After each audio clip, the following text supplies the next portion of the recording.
Les mains dans la pop. Ok, Les mains dans la pop. c'est les mains, C'est ma nouvelle obsession. mais dans la pop. Bonjour les amours et bienvenue dans Les mains dans la pop. Je suis trop contente de vous reparler, ici Mao Drama. J'ai fini par revenir de vacances ou de burn-out, c'est à vous de choisir. En face de moi, il y a l'incroyable Audrey. Avec Audrey, aujourd'hui, on va parler actu, tendance et décryptage de la pop culture, mais aussi gloire et déboire des célébrités qu'on aime et qu'on déteste en secret. En tout cas, vous pouvez lâcher les réseaux, on scrolle pour vous. Oh là là, ça m'avait trop manqué de dire ces phrases, on dirait que je présente Gossip Girl. XOXO, une exposition au musée Galliera. Alors aujourd'hui, le thème du jour nous paraissait évident. On va parler des drag queens. Avec le succès de Drag Race France et notre incroyable nouvelle reine de France qui s'appelle... Alors, je n'ai pas regardé. que Yona soit reine. Ah non, ok. J'avais un petit trou parce que j'ai pas encore tout regardé. Oui, je T'es spoilé? sais. Ah non, je m'as spoilé. Non, au non, bout d'un tu m'as mois et pas demi. spoilé, Ok, tu m'as ça pas va. spoilé. Ouf. Ou non, Ça m'a fait gravir, genre 3 jours après la finale, j'ai mis, tu vois, un post et les gens te disent genre merci de me spoiler. Je me dis à un moment ça va, ok. T'es connecté au monde réel. 3 jours après, t'abuses. Donc c'est court. Ah C'est ouais. court. Ça met moi le soir même. Bon bref. Donc c'est Keyona si vous viviez sous la mer. C'est Keyona qui a gagné cette 2e édition. Et ça nous a donné envie de nous pencher sur l'histoire des drag queens. Comment arriver jusqu'à leur avènement? Quelle lutte de droits civiques accompagne aussi leur parcours? C'est ce qu'on verra. Mais avant tout, on commence par le gagnant ou la gagnante, ou le perdant, ou la perdante, selon l'écriture inclusive à l'oral, mais j'y tiens, de la semaine. Win ou lose, telle est la question. Quel loser. Ma nouvelle Elle, je l'aime trop. icône. Le gagnant ou le perdant de la semaine. Roulement de tambour. Alors Mao, en jugé par le titre que je vois sous les yeux, j'ai l'impression que tu vas commencer par un loser. Bah, tu vas pas le croire, c'est mon winner. C'est vrai? Oui, Ok. je sais, c'est une révélation. C'est un peu genre comme le personnage principal qui est en mode depuis le début, en fait, j'étais gentil, c'est juste que j'étais malheureux quand j'étais petit. C'est pour ça que je t'ai tiré les couettes à la cour de récréation. En fait, mon winner, c'est le pape. C'est pour ça qu'il m'a marqué le pape est une gauchiasse. Mais pour moi, gauchiasse, c'est un peu un compliment, en fait. Ouais. Quand on me traite de ça, qu'on me dit tu viens des merdias, je suis en mode genre merci. Parce que Non, souvent- j'ai juste vu le pape, je me suis arrêtée là, je me suis dit c'est forcément loser, mais pardon. Alors, j'espère te convaincre. Tu Vas-y. vas voir. Le pape, pour la première fois en 500 ans, est allé à Marseille pour flirter avec Jules et tout le monde. Et il a donné rendez-vous à tous ses fidèles. Plus je parle, plus tous ses fidèles. 70 000 d'entre eux, j'ai l'impression qu'on parle d'une secte. Ils se sont réunis au stade Vélodrome où il a prononcé un discours historique qui a mis un peu mal tous les gens qui portent des foulards Hermès et des sacs. Voilà, je connais Hermès. pas les marques de luxe. J'étais en mode genre, il y a quoi d'autre à part? Qu'est-ce qu'on porte dans le 7e arrondissement à part ça et Max Mara? Me demande vraiment pas à moi. Hein. Ok, bon. Parce que en fait, il a fait un discours plein de solidarité en appelant chaque gouvernement d'Europe et du monde d'accueillir les migrants. Sauf que la plupart des fidèles qui sont là sont souvent catholiques fervents et souvent, sociologiquement, il a été prouvé que ce sont des gens de droite et souvent, sociologiquement, quand t'es de droite, tu penses que l'assistanat, c'est un vrai truc. Donc, petite rockstar, aux antipodes des idées politiques souvent prônées dans les milieux catholiques conservateurs, le Saint-Siège s'est montré extrêmement ferme, je le cite, l'indifférence devient fanatique. Je l'imagine parler comme ça, très sérieusement. Très robotique. Et les personnes qui risquent de se noyer lorsqu'elles sont abandonnées sur les flots doivent être secourues. C'est un devoir d'humanité, c'est un devoir de civilisation. Et je pense que c'est vrai. Et je pense que c'était heureux qu'enfin quelqu'un le dise. Tu te rends compte, il a, je pense, le discours le plus à gauche qu'on a vu en Europe depuis, je sais pas depuis quand, peut-être Depuis les années la naissance de 80, l'Europe. 70. Il s'est également prononcé de façon progressiste pour l'aide à mourir. Il a alerté sur le danger, je cite, de la perspective faussement digne d'une mort douce. Or, le projet sur la fin de vie devrait vite arriver en France. Ça devait être examiné fin juin. Avec la mort de Naël et les émeutes que cela a justement provoqué, ça a été remis à plus tard. Et donc, le texte va de nouveau être discuté dans les assemblées. Voilà. Ok. Donc, il a plus qu'à dire « I love gays and I am gay since the beginning. And Vraiment is one of us. » le pape dans le jury de prochain Drag Race. Ce Drag serait- Race. Virginie Despentes et le pape, le Saint-Siège est avec nous avec son chapelet d'enfer. Grave, trop hâte de voir ça. Franchement, en vrai, pas mal. J'enchaîne avec un petit winner. Ouais, je suis trop contente de t'avoir persuadée que le pape était quelqu'un de bien. Attends, je me suis juste pas entièrement convaincue. J'ai aimé l'idée du pape dans le jury de Drag Race. Alors moi, je vais parler d'un winner aussi. Je vais parler de la série Sex Education. Je sais pas si toi, tu l'as regardée. J'ai regardé la saison 1, je pense. Ok, d'accord. T'as bien aimé? J'ai bien aimé. Ok. J'ai trouvé que c'était bien ficelé. J'ai trouvé les personnages bien. En fait, j'ai juste trouvé ça bien. Genre, C'est genre un ex à qui t'as rien à reprocher. C'est lisse. C'est juste. Voilà, mais 15 sur 20. Je suis contente que ça existe, voilà. Merci Télérama. Et du coup, ouais, donc la série Sex Education, là, qui a sorti sa nouvelle saison le 21 septembre dernier, donc il n'y a pas si longtemps que ça, et qui s'associe au planning familial pour lancer une hotline Sex Education pour répondre aux questions des ados. Donc en fait, à l'occasion du coup de la sortie de cette nouvelle saison, le planning familial a fait un partenariat avec Netflix. Et en fait, selon la présidente du planning familial qui s'appelle Sarah Durocher, en gros, il y avait beaucoup de familles, beaucoup d'ados qui parlaient déjà en fait de la série en faisant appel au planning familial, parce que ça les a aidés. C'est devenu un peu une référence pour les ados. Et donc, ils se sont dit, autant s'associer à eux vraiment. Et donc, il y a une campagne d'affichage dans toute la France. Moi, je crois que j'en ai vu à des arrêts de bus qui vise à sensibiliser les jeunes à la sexualité, à offrir des réponses à leurs interrogations. Et puis, il y a un petit rappel du numéro vert de l'association. Donc, je le rappelle, 0800 08 11 11. Et en ligne, il y a aussi une campagne qui est relayée par des créateurs de contenu. Donc, il y a Shira, Kiriansky, Meryl B, Ben Never, Edouard Sade, Anissa Maï, j'en passe. Ah, j'adore Anissa. Et en gros, tous ces influenceuses-là recueillent des questions des jeunes dans des micro-trottoirs. J'ai déjà vu passer sur TikTok. Ouais. Oui, parce que je passe mon temps sur TikTok. À travers toute la France. Et en gros, ces questions-là, ensuite, elles vont être diffusées sur les réseaux sociaux avec des réponses par une psychologue, sexologue. Donc, je trouve ça plutôt cool. Et je me dis, hâte qu'autant de moyens soient déployés de la part de l'État dans les écoles, etc. C'est ouf. Qu'ils soient aussi créatifs. Oui, c'est ouf comme on sous-traite juste à des associations tous les enjeux principaux. L'immigration juste avant. Je pense toujours des assos qui s'en occupent. Bon, là, le planning familial, franchement, slay, quoi. Vraiment. Donc voilà, bravo. Tu veux peut-être passer à un truc un peu plus négatif ? Oui. Alors écoute, c'est pas pour condamner quelqu'un parce que la justice s'en est chargée, mais plutôt parce que je trouve que c'est un peu la nouvelle qui a secoué le monde de la pop et de la musique ce week-end. C'est la condamnation à 12 ans de prison ferme du rappeur MHD. Ah oui. Je fais un petit rappel des faits parce qu'on dirait... Je sais qu'il y aura des épisodes de On te la raconte, voilà, sur ce fait divers dans quelques... Je le vois déjà imiter MHD en faisant wesh, parce que je sais pas si tu le sais, mais il est raciste et en plus sexiste, On te la raconte. Du coup, il fait des accents dans ce podcast. Ok, intéressant, on ne le fera pas. Bref, n'écoutez pas, c'est ma non-reco du jour, On te la raconte. Alors, petit rappel des faits. En juillet 2018, un jeune homme, Loïc K, est sorti de sa voiture en pleine nuit et il est lynché par une dizaine d'individus sur fond de règlement de compte entre bandes rivales de la cité des Chaux-Fourniers dans le 19e arrondissement de Paris. Je trouve qu'il y a déjà un ton chronique criminel. Je suis désolée, mais je sens le podcast. J'étais hyper plongée dedans, continue. La voiture du rappeur, initiateur de l'afro-trap en France. Je fais des bruitages aussi. Est formellement identifié sur les lieux. La voiture sera retrouvée brûlée. Il se défendra longtemps, car il dit « Je la prête à des proches ». Mais non, je n'imiterai pas d'accent, je ne suis pas On te la raconte. C'est sa teinture blonde à l'époque qui le trahit, qui est visible sur une vidéo. On le voit tirer la victime et lui asséner 2 coups à la tête, qui participeront au fait que ce sera fatal. Le chanteur nie, et surtout la police ne parvient pas à faire parler les témoins. Aucun ne viendra à la barre, maintenant le procès s'est terminé, malgré des mandats qui demandent que tu sois présent à un procès. Okay. Et 6 personnes convoquées ne sont pas venues parce qu'il y a, je cite, un climat de terreur selon l'avocate de la partie civile. Les gens ont peur des représailles. Alors, tout le monde n'a pas été condamné. Il y a une personne qui est encore en cavale, qui a été condamnée à 20 ans, même s'il n'était pas présent.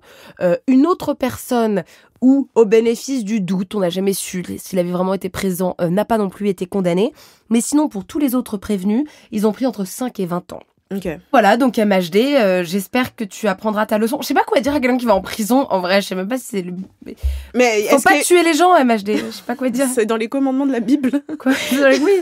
Ok, merci Mao pour cette chronique. J'étais à fond dedans. Surtout que j'adore les chroniques de faits divers, donc j'étais à fond. Tu sais pourquoi? Parce qu'on est... Non, vas-y, dis-moi. J'allais dire un truc. J'en ai parlé avec une copine humoriste parce que moi aussi j'en suis férue, je dois l'avouer. Ouais. Et apparemment, ce serait aussi que quand t'es née femme, tu es tellement habituée à être une victime que t'as besoin de le voir projeter parce que tu te mets dans le scénario en te disant comment je me débrouillerais si j'avais été dans cette situation.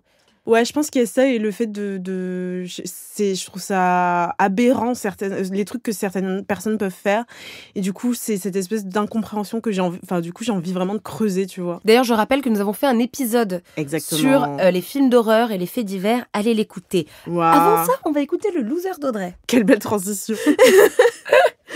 Alors, je vais encore parler de séries. Cette fois-ci, je vais parler de Euphoria, ou plutôt de Sam Levinson, du coup, qui est le réalisateur, et qui aurait volé le travail d'une photographe qui s'appelle Petra Collins, alors qu'elle s'était fait virer du projet.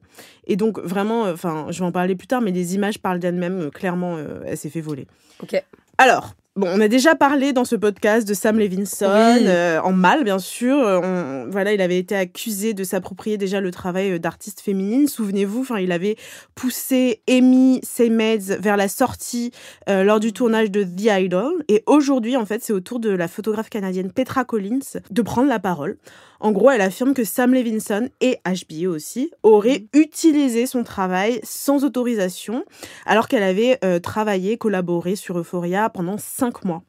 Et en fait, quand on regarde le travail de Petra Collins, moi, je la connaissais depuis un petit moment. Je la suis sur Instagram comme 1 million d'autres personnes. Ah ouais. Il n'y a pas photo, sans mauvais jeu de mots. Ouais. En gros, c'est vraiment la même esthétique, un peu, tu sais, girly, pailletée. Ça vient d'elle. Ouais, vaporeuse, mélancolique, tu sais. C'est tout elle. Toutes ses photos depuis toujours, c'est ça. Et en fait, c'est la même esthétique que Euphoria.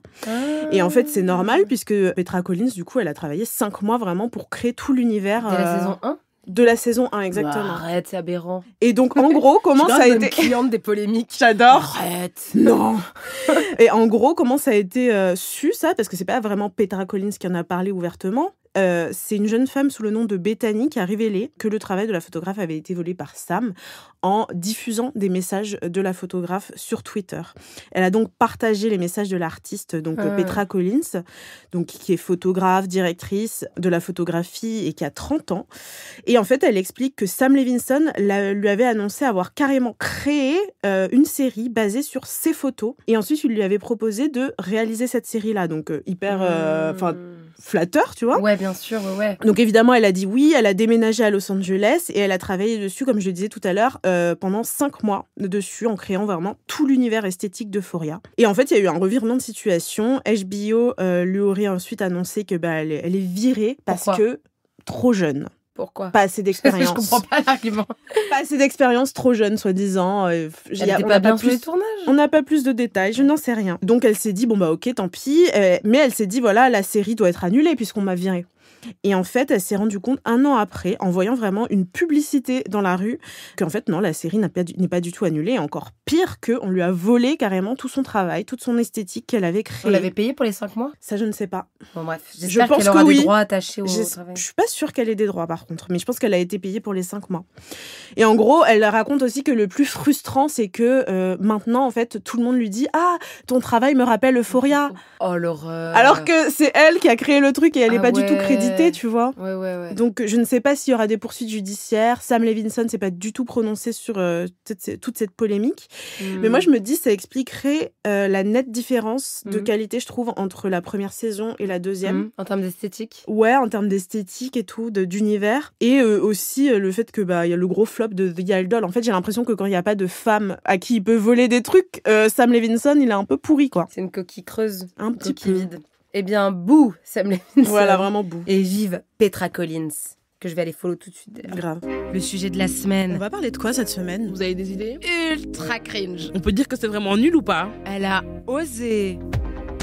Cette semaine, notre thème, ce sont nos reines de cœur, nos reines de France, dans nos imaginations, les drag queens, et même, vous savez quoi, les reines du monde. Vous savez quoi, je pense que Jésus était la première drag queen. Vous savez quoi, je vais me taire pour permettre à Audrey de commencer l'introduction de l'histoire du drag. Ouais, on s'est dit qu'on allait parler de drag, comme Mao l'a dit, puisqu'il y a ce gros succès de Drag Race France, et moi j'avais envie de faire un petit retour sur l'histoire du drag. Ça remonte à très très très longtemps. Alors, juste pour celles et ceux qui ne savent peut-être pas, c'était Jésus la première semaine. Non, vraiment. J'ai bugué. Pour celles et ceux qui ne sauraient pas ce que c'est que le drag, on ne sait jamais. peut-être que des grands-mères nous écoutent. Maman écoute bien. Maman, voilà, exactement. Alors, le drag, c'est une forme d'art vivant de la scène dans laquelle il y a des personnes, souvent LGBTQIA+, qui s'habillent et qui adoptent des comportements ou des codes qui sont souvent associés soit au genre féminin, soit au genre masculin. C'est vraiment la définition assez classique du truc. Alors, c'est différent du travestissement. Alors les deux sont souvent confondus, j'ai l'impression, mais en gros le travestissement ça implique généralement un degré un peu de secret, c'est souvent associé à des fétiches sexuels ou liés au genre. Et en fait le drag ça implique plutôt une performance du genre. L'intention c'est de se défaire des normes du genre justement et de jouer un rôle, de le performer à fond quoi. Oui. Je sais pas si t'es d'accord avec cette définition. Si, je suis hyper d'accord et puis je dirais que le travestissement a un rapport avec soi-même et le fait de découvrir autre chose, alors que le drag, même s'il y a évidemment cette notion, est une forme d'art. Et pour moi, c'est un des arts les plus complets, les plus durs. Je suis d'accord avec toi. J'ai essayé cet été. Oui, exactement. C'est très dur. Donc moi j'avais envie de retourner un peu sur toutes les origines de tout ça et en fait on peut retrouver le concept de se revêtir, d'incarner un genre, un peu le concept de travestissement au global dans plein de cultures anciennes, par exemple dans la Grèce antique. Oui. En fait, il y avait des acteurs masculins qui incarnaient des personnages féminins, souvent au théâtre. Il y a aussi au Japon, il y a ce qu'on appelle l'onagata. En fait, c'est une tradition d'acteurs masculins qui sont spécialisés dans le fait d'interpréter des rôles féminins dans un théâtre traditionnel qui s'appelle le kabuki. Et en Guadeloupe aussi, en fait, il y a à la période du carnaval, en Guadeloupe et en Martinique, souvent, tu as les hommes aussi qui performent le genre féminin. Et je trouve ça cool, marrant et en même temps dommage parce que je me dis il y a que au carnaval que ces hommes-là s'octroient le droit de transgresser un peu les normes de genre alors qu'ils pourraient le faire à d'autres moments. Bah oui, fais-le au PMU à 19. Non mais pour de vrai. Mais tu sais que c'est ouf parce que tu m'éclaires d'un coup.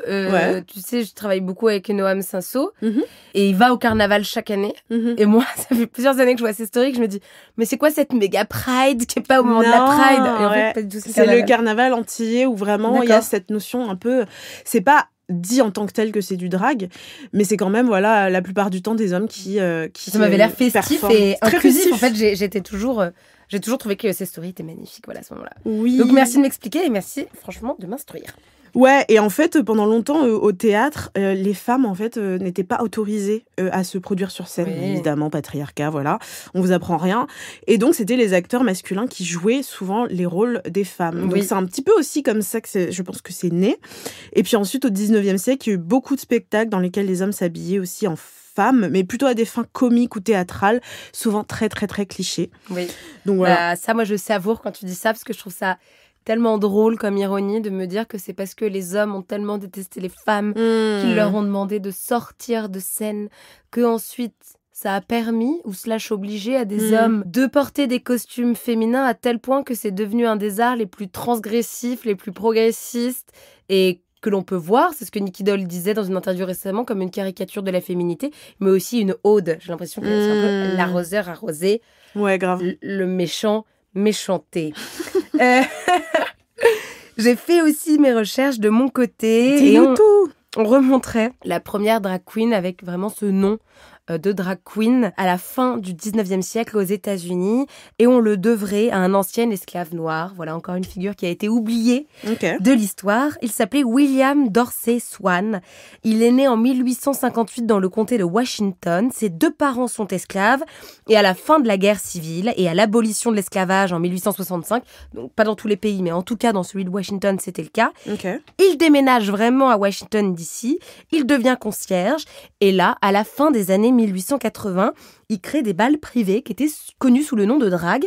Et en fait, drag, c'était la contraction de Grand Rag, qui signifiait le bal masqué. Donc le fait d'être costumé. C'était aussi, à l'époque, des compétitions de danse avec la remise de prix de reine de la nuit, qui faisait référence, en fait, chaque année à Washington, tu avais un grand défilé où chaque quartier de Washington était représenté par quelqu'un déguisé en reine de la liberté. Et donc, il a voulu reprendre ça à son compte et aussi à ses risques et périls parce que c'était très dangereux de s'y rendre. Il y avait régulièrement des descentes de police.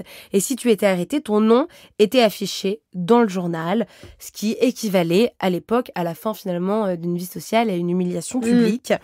C'était aussi un des rares endroits queer, métis, où il y avait autant des personnes noires que blanches qui s'y rencontraient, puisqu'à l'époque, la ségrégation était de vigueur. Il y avait des réseaux queer blancs et des réseaux queer noirs. Celui-ci faisait exception. Alors, ça va durer très peu de temps, puisque ça va durer moins d'1 an.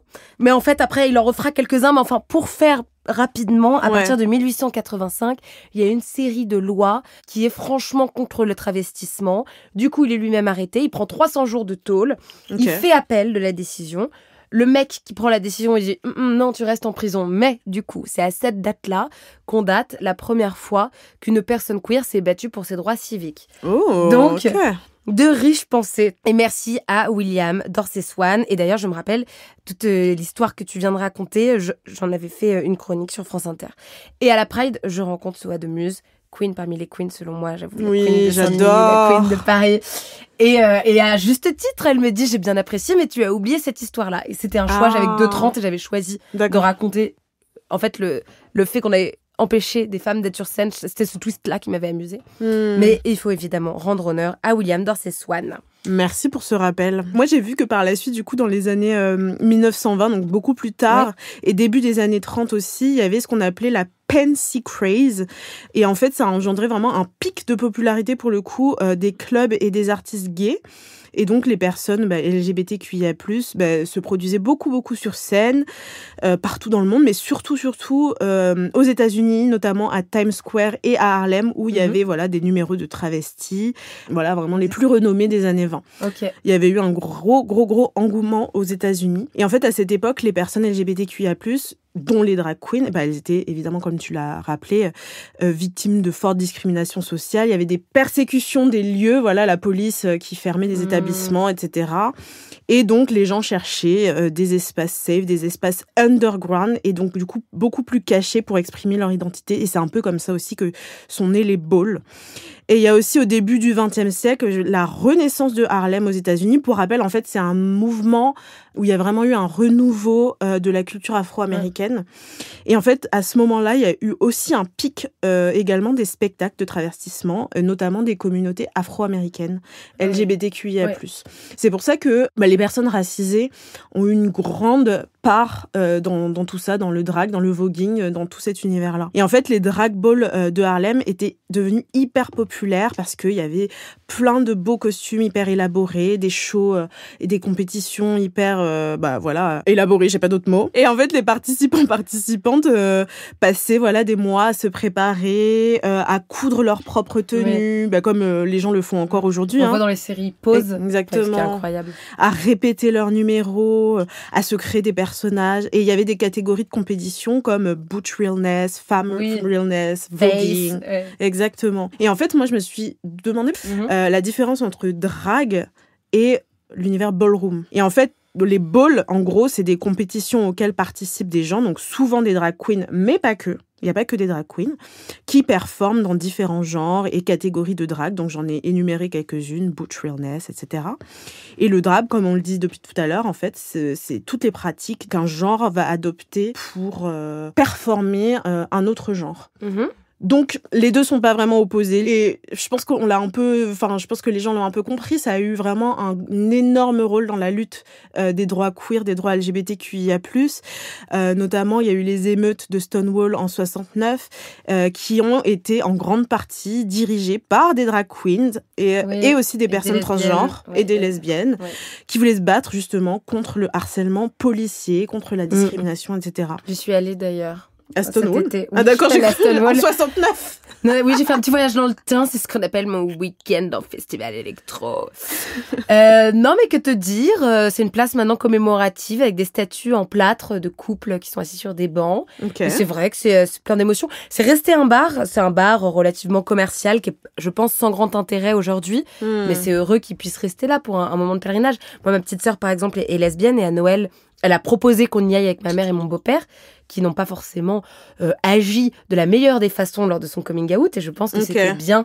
Voilà, je pense que ça peut être un endroit de réconciliation, de commémoration. Et tu peux aller amener tes parents là-bas en leur racontant ton histoire sur le chemin pour qu'après ils soient heureux. Voilà. C'est toujours un bar queer, rassure-moi. Oui, c'est toujours un bar queer. Surtout gay masculin, mais queer tout de même. Enfin, voilà. Ok, d'accord. Il y a des shows de drague d'ailleurs, de temps en temps là-bas. Ok, trop bien. Bon, bah, si vous avez l'occasion d'aller à Stonewall, allez-y. Avec vos parents pour faire votre coming out. Vraiment, le truc, c'est vraiment une procession. Grave. Je t'amène ici parce que, tiens, regarde quelques drapeaux. Tu crois que j'essaie de te dire quoi, maman? Que tu veux devenir diplomate? Non. Vous n'êtes pas obligé de faire votre coming out d'ailleurs, mais si vous voulez le faire de manière très dramatique, vous pouvez suivre les pas de Mao.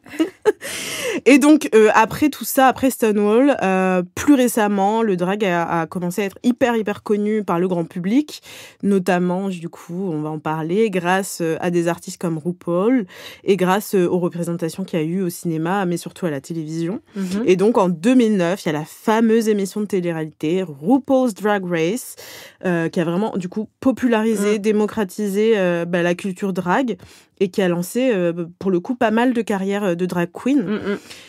Et bon, moi, je connaissais pas trop l'histoire du drag en France. Là, c'est plutôt aux États-Unis. En France, on va dire qu'au début du XXe siècle, il y avait également des spectacles de travestissement dans les cabarets, enfin, surtout à Paris, surtout dans les grandes villes. Il y avait des numéros avec des interprètes masculins qui incarnaient des personnages féminins. Après, oui, on peut parler du Moulin Rouge, du Lido, et puis aussi de Madame Arthur, etc. Michou, voilà, exactement. C'est un peu toutes ces figures-là qu'il y a en France. Et fin 20e, début 21e, bah, il y a eu aussi une scène drag qui a vraiment émergé à Paris. Surtout dans le Marais. Voilà, c'est une scène qui est beaucoup influencée par la mode, puisque Paris, capitale de la mode. Et voilà, t'as certaines drag queens qui vraiment font des petits clins d'œil comme ça, avec des éléments de la haute couture française. Puis il y a les queens, les figures des drag queens et puis aussi des drag kings. Donc les drag queens qui ont joué un rôle crucial, on le rappelle, dans tout ce qui est remise en question des normes de genre, qui élargissent un petit peu les limites de l'identité de genre, etc. Et donc elles ont souvent un nom de scène, elles incarnent un personnage qui est quand même bien ancré en général, avec des traits de caractère, des costumes, un show. Souvent ça peut être de la danse, du théâtre, de la comédie, du chant, soit du chant en direct, soit du lip-sync. Oui. Donc voilà. Ouais. Et c'est vrai qu'à Paris... en fait, j'ai l'impression que là, avec l'émission, t'as enfin des drag queens françaises qui vont gagner leur vie grâce à ça. Mais c'est vrai que, en fait, il y a hyper longtemps, quand j'étais en école de journalisme, la première enquête que j'ai faite, c'était sur les drag queens. Ok. Et les deux qui avaient accepté que je les interviewe, elles font toujours du drag. C'est Mini Majesté, qui est assez connue à Paris parce qu'elle tient un bingo drag à la folie. Trop et bien. Enza Fragola, qui est connue déjà pour ses costumes fantastiques, qui a beaucoup d'imagination. Et c'est quelqu'un que j'adore parce qu'elle prend le métro en drague depuis des années pour forcer les gens à les voir. Et aussi, elle fait des lectures de contes pour enfants. Ouais, on en parlera tout à l'heure. Absolument. Et ouais, du coup, on parlait tout à l'heure de RuPaul Drag Race aux États-Unis, mais il y avait aussi plein d'autres dérivés dans tous les autres pays. Ouais. Moi, aux États-Unis... je sais pas si t'as déjà regardé du coup la version originale RuPaul Drag Race. Oui, moi j'ai découvert en 2016. Oui, au début j'ai adoré, après j'y ai vu ses limites et ses critiques. Mais les premières années, en fait, ça m'a permis de découvrir un univers que je connaissais mal. Comme j'adore l'imagination, le spectacle, le m'as-tu vu, c'est vrai que en fait j'étais juste sur le sol du talent qu'on me permettait de découvrir. Moi je t'avoue que j'ai pas trop regardé la version originale RuPaul Drag Race. J'ai vu des extraits comme beaucoup de gens, je pense ça circule pas mal sur les réseaux sociaux. Mais j'ai vu effectivement dans les dernières saisons pas mal de critiques qui ont émergé. En gros, il y a des gens qui disent que, justement, c'est cool parce que ça a permis de démocratiser le drag, mais aussi ça a permis de le gentrifier, malheureusement. Et que, du coup, il y avait comme une dilution, on va dire, de ses origines qui étaient un petit peu subversives. C'est de moins en moins subversif, quoi. Ça devient mainstream. Ça devient beaucoup comme plus l'électro mainstream. qui sort des raves Exactement. Et que David Guetta amène au chart. Et il y en a qui disent que c'est plus, du coup, devenu un divertissement plutôt qu'une critique des normes de genre. Voilà. Bon, après, on peut accoler cette critique à beaucoup de mouvements. Oui. Parce qu'en plus, tu vois, de la part de RuPaul, je suis un peu d'accord avec toi. En plus, il a mis longtemps à accepter qu'il y ait des drag queens transgenres qui viennent sur le show. Il a fini par le faire quand même. Mais par contre, moi, ce que j'apprécie, c'est que... Alors moi j'ai arrêté à la saison 13 je pense, ou celle 12, celle avec Nicky Doll. Ouais, j'ai regardé. Fidèle. Ah mais non mais tu te rends pas compte Par exemple, il y avait des saisons, je me rappelle d'un jour, j'étais en école de journalisme, je me suis portée pâle pour la regarder chez moi, j'avais fait des stories en mode enfin une bonne raison de se porter malade et tout Non mais j'adore. Je suis une grande fan. tu es C'est une le premier experte. sujet. Je pourrais pas dire que je suis une experte, mais je suis une fervente admiratrice en tout cas. Et ce que j'aime bien, c'est qu'il y a toujours des queens qui arrivent sur un runway avec leurs costumes et leurs danses à porter un message qui va être transgressif. Alors du coup, ça repose plus sur leurs épaules que sur celles de la production. Mais il y en a toujours, je trouve, qui arrivent à être rebelles et à faire passer des messages. Trop bien. Il y avait une autre critique aussi, comme tu l'as évoqué, c'était que voilà, il y avait pas trop de diversité dans les personnes qui étaient représentées dans cette émission-là. Par exemple, il y avait pas trop de queens transgenres, pas trop non plus de queens racisées, mais je pense que ça évolue un petit peu.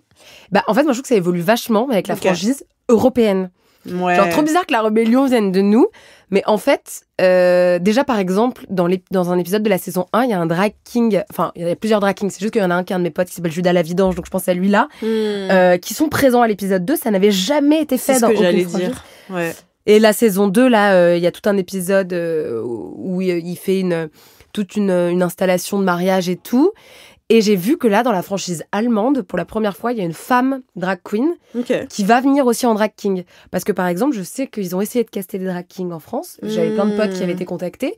Mais leur question, et je la trouve légitime, c'est qu'ils se disaient, si je participe, mes costumes qui exacerbent le genre masculin, même si je mets plein de paillettes, on s'attend trop à des robes, j'y arriverai jamais. En fait, comme si c'était deux catégories trop différentes. Ils avaient peur de perdre trop d'argent, parce que c'est cher en plus de faire ces costumes et tout. Pour en fait ne pas réussir à rivaliser.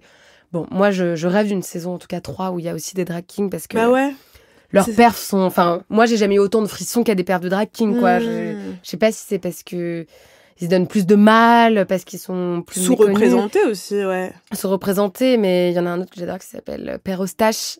Et ça c'est... Enfin bref, c'est juste des perfs, mais qui vont chercher dans le champ, dans le truc. Bref. Qui pousse le truc. Oui, la relève est là. Les kings sont bien là. Trop bien. Bah ouais, j'allais dire aussi, il y avait une critique sur le fait qu'il y avait pas beaucoup de. Ça, c'était très binaire et que c'était beaucoup les queens qu'on adore, mais du coup, il y avait beaucoup moins les drag kings et même les artistes non binaires n'étaient pas représentés. Il y avait aussi des accusations d'appropriation culturelle avec certains costumes. Ouais. Donc, c'est un grand classique. Enfin voilà, en tout cas, il y a eu quand même un gros succès de RuPaul Drag Race et comme tu le disais tout à l'heure, Drag Race France et je trouve est vachement subversif et du coup ça marche plutôt bien. Mais oui, ça marche parce que la prod ils se sont dit on prend les codes de la communauté française et du coup, même dans les guests, genre la première guest, tu sais il y avait une mannequin transgenre qui s'appelle Raya, enfin qui est une figure hyper je trouve connue et importante pour nous mais pas connue du grand public et je suis trop contente qu'ils aient fait des choix juste sincère et je trouve que ça paie de ouf.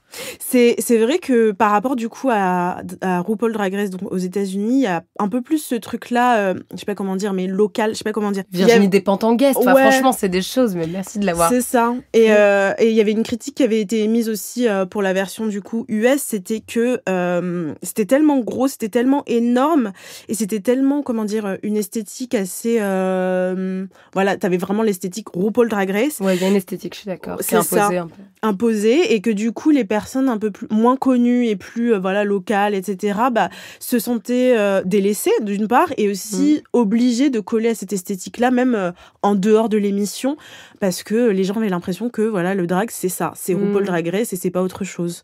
Je suis d'accord. Et que du coup, ça laissait un peu moins de place à ce que c'est vraiment de subversif et de créatif, tu vois. Ouais. En tout cas, la version française fonctionne très bien. Ouais. 2,1 millions de vidéos vues cumulées sur France TV. Enfin, il y a des chiffres extraordinaires. L'âge moyen, c'est 34 ans, je crois. Donc, c'est quand même une cible assez jeune. C'est genre plus de 60 ans, l'âge moyen des gens qui regardent la télé en général. Donc, c'est une vraie révolution, quoi. Tu vois, ça a vraiment révolutionné le paysage de la télé française. Oui. Et franchement, bah ouais. Non, mais voir des personnages aussi badass, tu vois, que La Briochée ou que Soa de Muse sur le service public, enfin bref, j'en suis vraiment reconnaissante et je pense que puis ça ouvre. En fait, le problème en plus, je trouve que c'est que quand on est dans des sociétés qui se parlent pas et qui se regardent pas et qui sont pas représentées, les gens ont peur les uns des autres. Et là, je pense qu'il y a plein de gens qui avaient des préjugés homophobes. Et en fait, en voyant que c'est un art, en découvrant des personnages, je suis sûre qu'il y a plein genre de vieux gars qui étaient en mode genre, mais en fait, c'est pas mal. Faut que je m'ouvre. Voilà, donc la saison 1 est un succès, présentée par Nicky Doll, qui est la seule drague française d'ailleurs à avoir participé à une émission américaine. Et voilà, tel succès qu'il y a une saison 2. Il y a une saison 3 qui a été signée juste après. Ils ont pu faire en plus du coup une finale en public. C'était la folie, tout le monde voulait avoir son invitation. Mais je t'avoue en fait Audrey, je crois que mon rêve c'est d'être guest judge. Je te verrai bien. C'est vrai, avec Camille. C'est lancé, si vous nous entendez. La saison 2, Keyona a gagné. On va faire un petit mot sur Keyona, qui s'appelle comme ça en référence à sa nièce, et qui est d'ailleurs la première queen noire hors US à gagner sur une franchise en dehors des États-Unis, parce que tout simplement, c'est la plus forte. Écoute, elle est technique, elle est gentille, elle est intéressante. C'est la reine du ballroom. Elle a aussi été finaliste d'une émission qui est un peu comme Drag Race, mais sur le ballroom. Okay. C'est une compétition de voguing qui s'appelle Legendary sur HBO. Oui. Et elle est arrivée parmi les finalistes because she's so forte. Ouais. Avec sa house, puisqu'elle est mother de sa house, de la house Revlon. Fun fact, en 2021, elle a participé aux Reines du Make-up sur M6. Wow. C'est une mini-émission, mais elle a gagné aussi. Parce qu'elle est trop forte. Mais elle gagne tout, elle rafle tous les prix. Et Keyona, j'ai eu la chance de partager quelques scènes avec elle, puisqu'elle faisait partie du cabaret de Poussière en avril de cette année. Et c'était marrant parce qu'en fait, les épisodes avaient été tournés jusqu'à la demi-finale. Ok. Et je sais pas, je la sentais en confiance, forte et tout. À un moment, je lui ai dit, mais c'est pas trop bizarre de te dire que tu vas être connue, il y a des épisodes qui existent mais qui n'ont pas encore été diffusés. Ouais. Et là, on était un petit groupe, elle a dit, mais si, mais en plus, j'ai vraiment fait un truc de ouf, mais je peux pas vous dire. Bon, à ce moment-là, c'était sûr, du coup, qu'elle était en demi-finale. Mais du coup, bon, bref, elle était d'ailleurs extrêmement forte sur cette scène-là. Super costume, elle danse trop bien, elle chante trop bien. D'ailleurs, elle a sorti un son qui s'appelle Déjà une star, vous pouvez aller écouter. Ok. Et je voulais faire un big up dans mon panthéon aux autres queens que j'ai adoré. Vas-y. Qui sont Ginger Beach, je sais pas si tu l'as bien aimé. Moi, c'est un peu comme Lola la diva. L'adore. Je dis pas juste ça parce qu'elles viennent du sud et qu'elles sont rondes, mais je trouve qu'elles ont ce truc hyper badass d'humour, de comédie queen qu'elles ont amené. En plus on voit rarement des queens de plus de 40 ans. C'est vrai. Elles ont rien à envier aux plus jeunes, en fait. Elles ont grave eu leur bail. Sarah Forever, j'admets que oui, je souhaite qu'elle représente la France à l'Eurovision. Et Pounani, très technique, et très très forte également. Et Mami Wata, je pense qu'il faut faire un trône pour Mami Wata, qui est touchante, qui est forte. Le parcours est incroyable. Il y avait beaucoup de queens touchantes. Ouais. J'ai pas encore fini, pardon, mais... En fait, c'est ouf parce qu'au début de la saison 2, je me suis dit, je vais pas réussir à m'attacher autant que la saison 1. Et en fait, ils ont encore relevé le défi. C'était encore plus fort, je trouve. Est-ce qu'il y a une queen que t'as particulièrement aimée qui n'aurait pas gagné ? Moi, j'ai beaucoup aimé Moon, du coup. J'aime bien tout son univers. Elle a un peu comme une sorcière geek, je dark, geek. Ouais, j'aime beaucoup. J'aime bien sa personnalité. J'aimais bien ses shows. Je pense que la France est amoureuse de Moon. Hein. Ouais. Mon meilleur ami est amoureux d'elle maintenant. C'est vrai ? Ah, mais il a passé l'été à me parler d'elle. Ok. Donc, Moon, si tu nous entends il y a un homme qui s'appelle Julien qui te cherche dans Paris et qui est prêt à crier. Je pense Moon, que c'est pas le seul. Moon. Et ouais, en fait, moi, ça me fait plaisir aussi parce qu'il y a un contexte quand même assez particulier pour les drag queens en ce moment, que ce soit en France ou ailleurs. Mais pour rappel, comme il y a une visibilité croissante des queens, du coup, c'est un peu à double tranchant puisque en France, il y a pas mal de manifestations depuis plusieurs mois qui perturbent les séances de lecture pour enfants animées par les drag queens. T'en parlais tout à l'heure.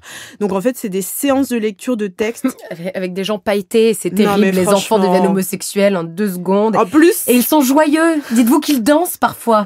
Non, mais en plus, c'est des textes sur l'égalité, sur le respect, sur l'amour. Donc, c'est horrible, ce wokisme, d'accord ? Ouais, c'est affreux, quoi. Je refuse que ma fille ait les mêmes droits que mon fils imaginaire. Franchement, c'est n'importe quoi.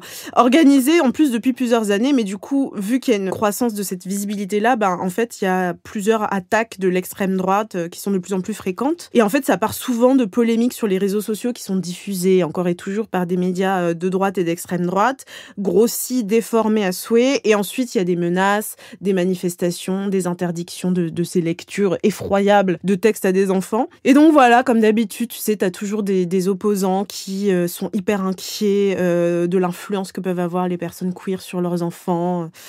C'est un petit peu le même discours qu'il y avait eu pour le mariage pour tous en 2012. Et puis c'est des attaques qui se produisent aussi dans un contexte particulier de montée en puissance d'un discours hyper transphobe parce que les gens confondent un petit peu tout. Ils se disent, bon, alors il y a des hommes qui prennent des apparats... Non, mais c'est vrai que les gens savent peu de choses. À New York, je suis allée voir un drag show avec ma sœur et son amoureux. Et son amoureux, il découvrait vraiment pour la première fois. Alors, il a été épaté, il a trouvé ça incroyable et tout. Mais elles étaient en body, et elles faisaient des grands écarts et il a cru que c'était des femmes transgenres. Oui, il m'a dit mais elles se sont bon il est pas woke mais il s'exprime avec toute sa bienveillance mais avec ses mots, donc il me dit mais non mais elles se sont coupé le pénis et je suis en mode mais pas du tout, il y a un truc qui s'appelle le tucking. Après je lui ai montré une vidéo de tucking et du coup il était en mode mais c'était ses nouvelles héroïnes genre de Jeux Olympiques et je me mais non, elles avaient le sissi là, elles sont allées sur le sol pour genre faire il y a des gens qui les gens ne savent juste pas, donc ils aillent rencontrer, ils connaissent pas ça exactement. Et du coup il y a un espèce de discours qui se mélange, donc ils voient voilà les drag queens qui lisent des histoires aux enfants et il y a des discours du coup transphobes, enfin tout se mélange, la haine se mélange. Et aux États-Unis aussi il y avait eu pas mal d'artistes drag qui avaient fait face à ce même genre de truc pour les lectures, et du coup pour le coup aux États-Unis c'était beaucoup plus grave parce que j'espère que ça va pas arriver en France, mais il y a eu des lois carrément qui ont interdit ce genre de lecture, notamment au Tennessee. Donc dans tout ce contexte là, quand même contente que ça ait un certain succès en France, que cette émission existe, que finalement ça se démocratise en espérant que ça n'écrase pas non plus les queens locales. Mais je trouve ça quand même plutôt positif globalement. Je sais pas ce que t'en penses. Évidemment, je pense que tu penses la même chose. Bien sûr que c'est positif. Tout n'est pas parfait, mais je suis contente qu'il y ait des initiatives et des émissions de représentation qui au final aident juste à l'amour, même si elles sont pas parfaites. Oui, vive les queens. Aïe, oula, le feu ça brûle. Ça me fascine. Au bûcher. Ok. Ding dong, c'est la sorcière. N'importe quoi. Aujourd'hui, c'est le retour de la rôtisserie et je voulais parler de la nouvelle Marlène Schiappa. Car moi, humoriste, c'est ce que j'appelle une pépitage bravasse. Elle est comme Gérald Darmanin, quand je crois qu'elle me donne plus de matière, elle m'en donne encore. Et elle a une successeuse. Et comme vous, je me serais dit, Aurore Berger, c'est une blague en soi, qu'elle soit la solidarité. Il y a une blague encore plus drôle. Une nouvelle ministre à la ville qui s'appelle Sabrina Agresti-Roubache. Alors je te fais sa petite bio parce que tout commence bien. Au début, tout est fait pour qu'on l'aime. Elle grandit dans une cité de Marseille. Elle vient d'un milieu modeste. Son père est maçon. Elle a 5 frères et sœurs. Et donc moi je me dis, bon, ça force le respect. C'est un personnage de Plus belle la vie. Franchement, vas-y, go girl, attaque cette assemblée, va représenter le peuple. Alors elle est productrice audiovisuelle en plus auprès de groupes comme par exemple le groupe de rap I Am. Je me dis mais légendaire, la meuf est beaucoup trop cool. Et je sais pas pourquoi après le personnage de série s'effrite, c'est terrible. Déjà elle est macroniste, c'est pas facile pour moi. Elle a été élue députée en 2022. Elle est aussi conseillère régionale et elle est aussi ministre de la ville. Déjà, j'ai une petite question. Il n'y a pas une loi contre le cumul des mandats? Parce que juste, ça fait un peu beaucoup pour être partout au même endroit. Je sais que moi, je suis juste humoriste et chroniqueuse et franchement, je suis en mode peut-être qu'il va falloir que j'arrête de boire. Donc, je ne sais pas comment elle fait. Elle se positionne contre la légalisation du cannabis. Tu sais quoi, je suis sûre que c'est parce qu'elle n'a jamais fumé. Et moi, je suis contre les gens qui fument jamais. Franchement, vas-y, prends une taf. C'est comme les mecs qui font pas de cunis. Personne n'est mort en buvant la tasse. Amuse-toi, meuf. Elle fait le lien entre insécurité et immigration dans une interview au journal La Provence. Je cite. Regardez les chiffres. Selon les chiffres officiels, 50% de la délinquance de la voie publique est commise par des étrangers. C'est nul. Je suis trop déçue. Moi aussi. J'avais tellement foi en toi, Sabrina. Tout de suite, là, on dirait la droite. Moi, selon mes chiffres sortis de mon imagination, 50% de la délinquance en col blanc est commise par des politiciens ou des politiciennes. J'ai que ça à dire. En février, elle sort un livre. Moi, la France, je la kiffe. Comment elle parle grave le John, sans pas du tout une stratégie. Je pense que son prochain livre s'appellera Le cumul quoi Koubé. Lol, trop forte, Sabrina. Bref, en juin, je reviens un peu en arrière pour vous dire le contexte de pourquoi j'ai envie de la retirer. Le JDD se met en grève pendant 40 jours. Toute la rédaction s'oppose à la prise de fonction du nouveau rédac-chef Geoffroy Lejeune. Déjà, c'est un nom. Tu sais que ça va pas bien. À mon avis, il est fan de jupes plissées et de la loi El Khomri. Il est imposé par le nouveau proprio du journal qui s'appelle Bolloré. Bolloré, qui est connu pour être fan de lui-même. Donc ça ne commence pas bien. Geoffroy, c'est l'ancien gars de Valeurs Actuelles. C'est un cathoréaque opposition absolument raciste. On est plus dans un remake des années brunes, mais je pense que maintenant, on est carrément dans un remake des années marron foncé, mais franchement, avec le reflet, je pense qu'on dirait les années noires. Bref, la grève se termine, une 60aine de journalistes démissionnent, et le premier numéro, en plus, c'est un torchon. Vraiment, tout ce qu'on m'a appris en école de journalisme, c'est une contre-leçon. Je sais pas si tu te rappelles de ce truc, ils avaient mis à l'honneur un fait divers d'un jeune homme qui avait été, enfin pas un jeune homme, un enfant qui avait été assassiné à la suite d'un harcèlement scolaire et ils ont mis la mauvaise photo de la mauvaise marche blanche. Tu sais, c'est National Geographic qui essaie de parler, je sais pas moi, de la fonte des glaces. Il y a le désert du Sahara.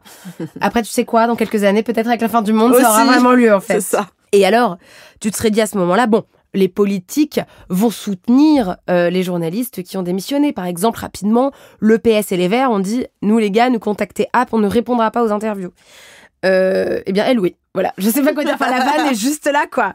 Première interview, l'angle, c'est les émeutes après la mort de Naël. C'est pas la mort de Naël, c'est les émeutes après la mort de Naël. Et ça dit quelque chose parce que le travestissement d'une partie de la presse historique en outil de propagande d'extrême droite, parce que c'est ce que c'est, comme CNews l'est aujourd'hui, je suis désolée, faut pas se leurrer. Bon, après je mets pas les pieds dans le plat, enfin c'est un truc qu'on sait depuis longtemps. Je suis pas en train de vous annoncer une breaking news, mais c'est une chose. Mais par contre, que ce travestissement soit banalisé par une partie du pouvoir, c'en est une autre.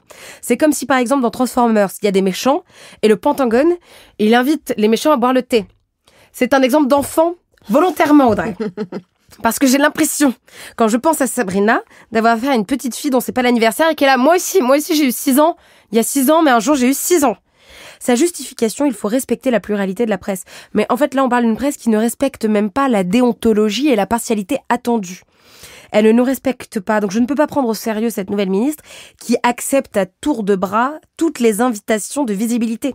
La semaine dernière, par exemple, elle avait un déplacement. Et il y a un journaliste qui s'appelle Paul Laroutourou qui s'occupe de la politique pour TF1 et LCI. Et donc, lui, c'est sa rentrée. Il dit que maintenant, il va suivre des personnalités avec son téléphone portable pour faire une nouvelle info connectée. Et il dit, il y a une ministre qui a accepté que je la suive pendant plusieurs jours. C'est qui ? C'est Sabriche. Non mais bref, et donc c'est pour ça que je la voyais un petit peu comme l'héritière de Marlène Schiappa, parce que Marlène Schiappa a utilisé tous ses mandats pour les mettre à son service et au service de son image, et comme elle a besoin visiblement d'attention. J'ai donc une annonce inédite à faire car j'ai des dons de voyance. Nous sommes le 7 juillet 2029 et Sabrina Agristi-Roubache bouscule la grille du PAF pour la rentrée et sera chroniqueuse sur TPMP suite à la retraite et à l'AVC de Ségolène Royal. En tout cas, je rêve aujourd'hui d'un monde où les ministres sont là pour changer la vie des autres et non la leur. C'est quoi ta reco ? Whatever. Franchement, c'est vraiment hyper niche. Je l'ai vu sur Twitter. J'ai pas envie d'être méchante. Mais j'adore. C'est l'heure de la reco intello. Pour vous, j'ai épluché les programmations des musées, j'ai chiné les dernières sorties de bouquins et j'ai même passé en revue la liste des événements sur Facebook, c'est pour dire. Tout ça pour vous pondre une reco culturelle que même votre pote le plus artsy ne connaît pas. Cette semaine, je vais vous recommander un film que j'ai pu voir aujourd'hui en avant-première et qui sort le 4 octobre prochain en salle et qui s'appelle Le règne animal. C'est un film de Thomas Caillet. Dedans, il y a Romain Duris, Adèle Exarchopoulos et Adèle. Paul Kircher. Ouais. C'est un réflexe que j'ai, pardon. Adèle. De manière rêveuse. Et c'est un film qui a fait partie de la sélection du Festival de Cannes 2023. Donc voilà, un bon petit film, quoi. Franchement, j'ai beaucoup aimé. Ça m'a vraiment plongée dans un univers auquel je m'attendais pas. J'avais volontairement pas lu le synopsis, mais je vais vous le lire à vous pour que vous puissiez vous mettre un petit peu dans le bain. Dans un monde en proie à une vague de mutations qui transforme peu à peu certains humains en animaux, François fait tout pour sauver sa femme, touchée par ce phénomène mystérieux. Alors que la région se peuple de créatures d'un nouveau genre, il embarque Émile, leur fils de 16 ans, dans une quête qui bouleversera à jamais leur existence. Donc c'est un truc fantastique, ce que je trouve assez cool pour un film français. Enfin, c'est assez rare, en vrai. Et c'est pas cringe. C'est pas cringe. Ok, génial. J'avais peur que ce soit cringe. Et en fait, c'est comme un espèce de bestiaire avec des êtres hybrides qui sont du coup dans le film diabolisés, chassés par la majorité des humains. Et donc l'intrigue commence assez fort puisque dès les premières minutes en fait, tu vois directement en fait les créatures qui sont appelées bestioles dans le film. Et justement, la présence de ces créatures-là, elle est très vite, on comprend que c'est normalisé. En gros, c'est devenu le lot quotidien de voir apparaître de temps en temps ces créatures-là, mais elles sont... tout le monde veut les exterminer. C'est un petit peu l'ennemi à abattre. Elles font peur, on essaye tantôt de les comprendre, de les analyser, d'un peu les canaliser et à la fois de les chasser. Mais pour autant, leur présence ne choque plus, quoi. C'est un fait établi. Et en fait, ce film-là, moi, j'ai vu des parallèles avec le Covid. Pour autant, il a été écrit avant le Covid, mais j'ai eu cette même impression un peu irréelle, tu sais, quand on a dû s'habituer à toutes les situations autour du Covid, toutes les mesures de distanciation liées à la pandémie, toute la peur que ça avait engendré, qu'il y avait autour, avec parfois des réactions un peu démesurées ou épidermiques. Et donc, j'ai vu un certain parallèle avec ça. Et puis voilà, donc on suit le père et son fils qui, je ne fais pas de spoiler, ne vous inquiétez pas, on le sait dès le début. En fait, ils ont perdu donc leur mère et leur femme, du coup, qui a commencé à muter. qui a commencé à se transformer et qui a été internée pour suivre un traitement qui est censé ralentir sa transformation et un peu contenir le danger. Parce que au début, quand les personnes se transforment, voilà, il y a la peur et puis il y a la peur à la fois de la personne aussi qui se transforme, qui comprend pas vraiment ce qui lui arrive. D'accord. Parfois avec un peu d'agressivité. Et donc voilà, c'est pour ça aussi qu'elles sont pourchassées, parfois détenues et parfois même tuées. Globalement, il y a de très très belles images. On est complètement plongé dans la nature. Ça a été tourné dans les Landes, en Dordogne et en Gironde. Donc c'est des beaux paysages, voilà, dans la forêt. Moi, j'adore la forêt. Et comme je le disais tout à l'heure, moi, j'ai pas l'habitude de voir du cinéma français fantastique. Surtout que là, comme on le disait, c'est pas cringe. Et puis c'est mêlé en fait avec des éléments hyper actuels. On est en France, on est dans le monde d'aujourd'hui. On n'est pas plongé dans un univers à 100% fantastique, ça a lieu vraiment aujourd'hui, mais avec des éléments un peu fictifs, avec ces êtres hybrides, quoi. Et j'y ai vu aussi des parallèles, évidemment, avec l'écologie, avec la menace des espèces, avec aussi le spécisme. Pourquoi est-ce que l'être humain serait supérieur au reste des animaux? Au racisme aussi, parce que c'est des êtres minorisés, différents, qui sont pourchassés, analysés dans des laboratoires, etc., même tués par peur, par ignorance et par besoin de maintenir un espèce de contrôle. Et il y a aussi des personnages qui luttent justement pour la liberté de ces créatures-là. Il y a aussi un parallèle avec le deuil, puisque les personnes qui se transforment, au final, tu les perds un petit peu. Tu perds la personne que tu as connue. Et puis surtout, les personnes qui se transforment, si elles ne sont pas attrapées, enfermées, elles partent dans la nature et tu ne les revois plus jamais. Donc voilà, il y a tout un tas de trucs, tout un tas de parallèles. Je trouve ça super touchant. Au final, ça part de quelque chose d'assez simple, mais ça raconte plein de choses différentes. Je pense qu'on peut y projeter plein de trucs. Et puis voilà, après il y a quand même des revirements de situation que moi j'avais un peu vu venir, mais globalement ça se regarde super bien et je trouve ça très beau, très touchant. Donc voilà, allez voir Le règne animal qui sort du coup le 4 octobre en salle. Merci beaucoup Audrey pour cette reco. Écoutez, allez au cinéma si vous n'avez pas peur des punaises de lit. Allez. En vrai, j'ai grave eu peur, tu sais, quand j'ai été m'asseoir dans la salle de cinéma, j'étais pas sereine. J'ai une de mes potes, ça me fait trop rire, elle a fait une story aujourd'hui, elle a dit « Je vais au cinéma en bleu de travail ». Comme ça, il n'y a aucun de ses vêtements qui accroche. En tout cas, merci de nous écouter. N'hésitez pas à aller écouter d'autres épisodes préférences. Il y a des thèmes qu'on a abordés que vous avez envie de connaître plus en profondeur, comme The Idol, on avait un épisode dessus, etc., etc. Je m'en rappelle plus, mais je suis sûre qu'il y avait plein de trucs géniaux. En tout cas, on se retrouve le 16 octobre au théâtre Le Pic. En gros, je vous explique, c'est un truc trop cool. Oui. Avec un autre podcast qui s'appelle « J'ai vendu des photos de mes pieds ». Je me trompe pas, c'est bien ça. On a vendu des photos de nos pieds. On a vendu, car elles étaient 2. Elles sont 2. Et nous-mêmes, les mains dans la pop, donc vos 3 chroniqueuses préférées, j'ai nommé Kumbis, Audrey et Afida Turner. Je ne fais pas partie du trio. Non, et moi-même. On vous attend et on va concocter un spectacle de podcast avec des chroniques, des jeux avec vous, etc.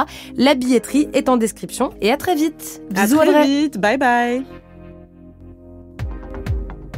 Les mains dans la pop est une émission de Nouvelles Écoutes, animée par Audrey Coupé de Kermadec et Mao Drama. Produite par Julien Neuville, montage, mixage et enregistrement au studio Caleçon, directrice générale adjointe Nora Issem, directrice artistique Aurore Mailleux, directrice des productions Marion Gourdon, directrice commerciale Emmanuel Fortunato, chargée de production Mathilde Jonin, chargée de développement éditorial Pietra Reginato.